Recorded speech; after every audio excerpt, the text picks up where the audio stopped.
Another day, another GR Supra review. Today we're in my friend Ken's 2021 MK5 GR Supra that he has set up for the track. I reviewed this car shortly after he first bought it. It must have been at least 3 years ago at this point, and the car was stock, but now it's anything but stock. He's modified this pretty heavily to be a track weapon. We still have a stock interior though, stock seats, stock steering wheel, but you look at the parts list on this car and you'll realize what I mean. I'll put the full list in the video description, but some of the main highlights. JRZ RS Pro two-way coilovers with the rears converted to true coilovers. The springs are 700 pounds up front, 600 in the rear. SPL suspension arms. Apex EC7R wheels, 18-inch by 10.5 all around, wrapped in Nankang CR-S V2s, 275 square setup. A bunch of aero from Verus Engineering, including their standard/low downforce front splitter and their bottom mount rear wing. The powertrain is completely stock ECU, but we do have a few bolt-ons, including the active AutoWork high-flow catted downpipe, a Miltech axle back muffler. Specs on this car: it has the B58 engine, 3-liter turbocharged inline-6,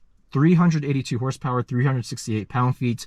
We all know by now that even from the factory, these were underrated. With these bolt-ons, I would expect this car to be making probably over 382 at the wheels. We have a ZF 8-speed automatic transmission. The car weighs a little over 3,300 pounds. Ken mentioned that this car did a 155 at Buttonwillow before the aero was added. Now it should be at least a couple of seconds quicker than that, which is a very fast time for a car with an unmodified engine. Let's see how it handles out here in the canyons.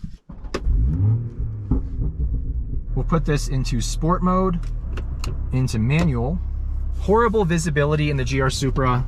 Not a secret by now. Every reviewer has complained about it. I'll complain about it again because it really is just terrible. But the driving dynamics and the performance of this car are outrageous. Check this out.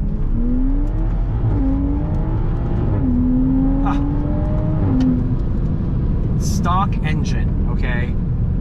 That is so much more than 382 bhp. Very sticky Nankang CR-S V2 tires, way too sticky for canyon driving.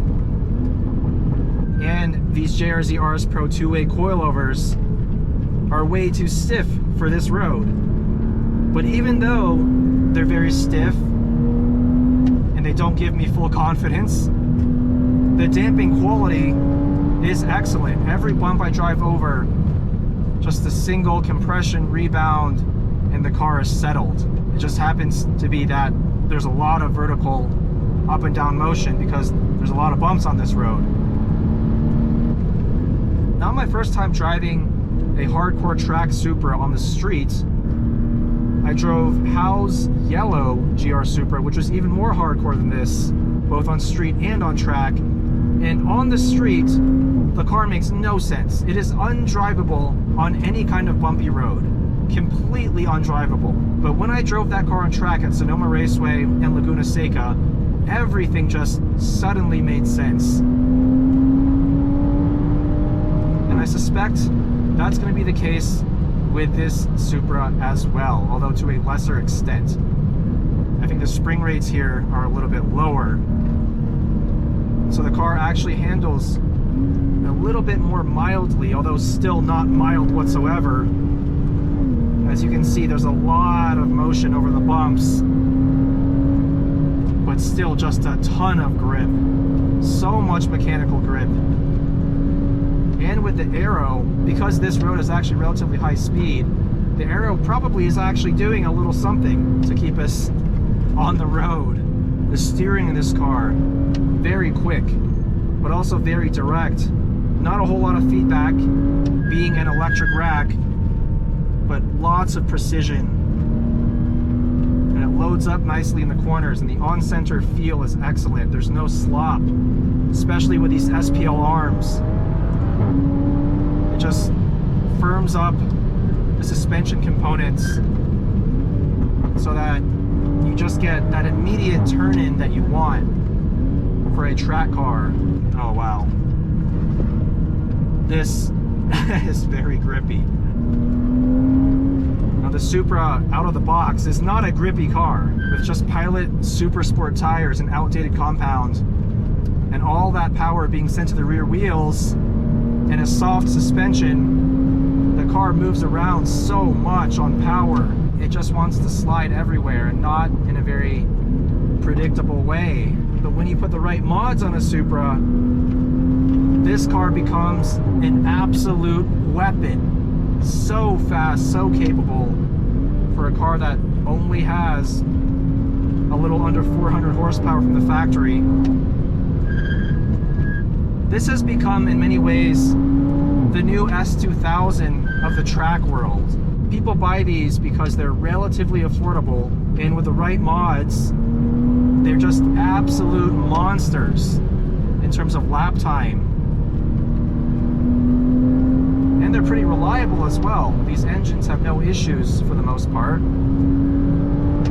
especially if you keep them at stock power levels. The steering does get quite heavy. Just look at that straight line performance. It just builds speed so effortlessly. The B58 engine is just a torque monster. There's torque everywhere. It'll rev out happily to 7,000, but even if you put your foot down at 2,500, this car just pulls. Gone are the days where you definitely want to go for the S series of BMW M engine. Now even the B series is an incredibly capable engine and more reliable than the old N55 and N54. This car's on just stock calipers for brakes with just some upgraded pads and fluid, and they're adequate. Ken says he doesn't really have much issue with these on track, and in the canyons they're more than enough. Really good pedal feel.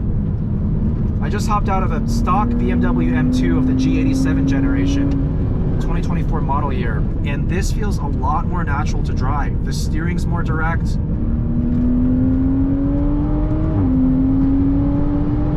The engine is less spiky. The S58, although it does make more power, it has a stronger top end. You also have to work with a little bit more turbo lag. Oh yeah. Absolute grip monster. This car's not made for this kind of driving, but it still does pretty well out here, despite being too stiff.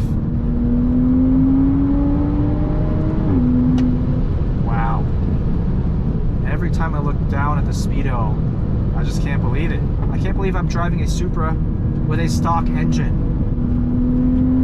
And the cornering speeds are so high as well.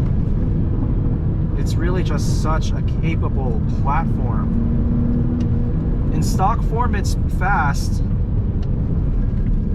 but severely lacking in terms of control for track driving. Ken has definitely solved those issues here. And I love that he kept the stock seats. The stock seats actually are not too bad. They hold me in pretty well, at least for my back. There's virtually no thigh bolstering, so that might be an issue. If you compare a stock GR Supra versus Hal's fully modified, basically time attack weapon, this one probably gets, I would say, 70 to 80% of the way to Hal's car from stock. It's a little less stiff, a little more compliant on a bumpy road. It's not as stripped out, it's not as hardcore, but it'll still set some amazing lap times. So let me know what you think about this GR Supra. What are the, let's say, top 3 to 5 mods you would do in order to make a Supra track capable? Let me know your thoughts down in the comments. Thank you guys for watching, and I'll see you very soon.